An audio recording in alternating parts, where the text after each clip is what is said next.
उडत्या विमानात cricket खेळतानाचा video Sachin तेंडुलकरनं share केलाय। त्या व्हिडिओचं अनेकांनी कौतुक सुद्धा केलं। मात्र काहींनी डीजीसीएच्या नियमांकडे यावरून बोट दाखवलंय। बघूया त्यावरचा एक report. No matter what the altitude is, attitude should never change. Sachin तेंडुलकरसह त्याच्या कुटुंबानं उडत्या विमानामध्ये क्रिकेट खेळतानाचा व्हिडिओ व्हायरल झालाय। कितीही उंचीवर असलो तरी ॲटिट्यूड बदलू नये असं सचिन त्या व्हिडिओमध्ये म्हणतोय। No matter what the altitude is, attitude should never change. मात्र जरी विमान खासगी तत्वावर भाड्यानं घेतलं असलं तरी असे प्रकार हवाई वाहतूक नियमांमध्ये बसत नसल्यानं सोशल मीडियात त्यावर टीकाही होतीये। विशेष म्हणजे हे त्याच वादग्रस्त VSR कंपनीचं विमान आहे ज्यात अजित पवार यांचा अपघाती मृत्यू झाला। उपलब्ध माहितीनुसार सार्वजनिक आणि खासगी विमानामध्ये प्रवासावेळेस नियमांमध्ये थोडी लवचिकता असते। मात्र सुरक्षा नियम दोन्हींसाठी लागू असल्यानं उडत्या विमानामध्ये क्रिकेट खेळणं मार्गदर्शक तत्वात बसत नाही।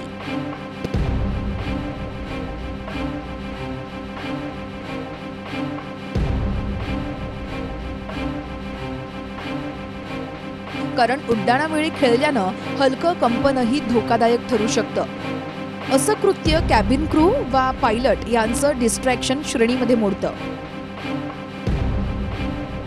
डीजीसीएच्या नियमानुसार कोणत्याही विमानामध्ये ओरडणं किंवा शारीरिक हालचालींनी व्यत्यय आणणं यावर दंड आकारण्याचा नियम आहे। मात्र आधीच नियमांच्या पायमल्लीचा आरोप असणाऱ्या VSRच्या क्रूनी ना सचिनला रोखलं आणि नाही भारतरत्न सचिननं उंचीवर जाऊनही ॲटिट्यूड बदलला।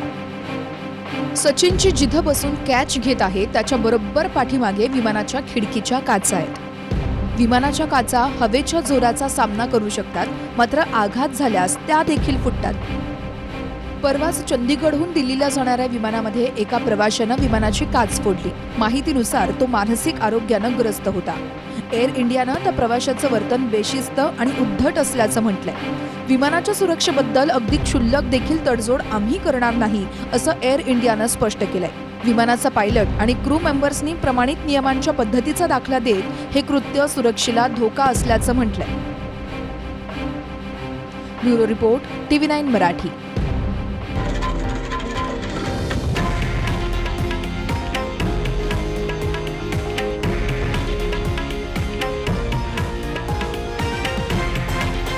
हे आहे देशातील नंबर 1 न्यूज नेटवर्क आणि आपण पाहत आहात TV9 मराठी, एकमेव।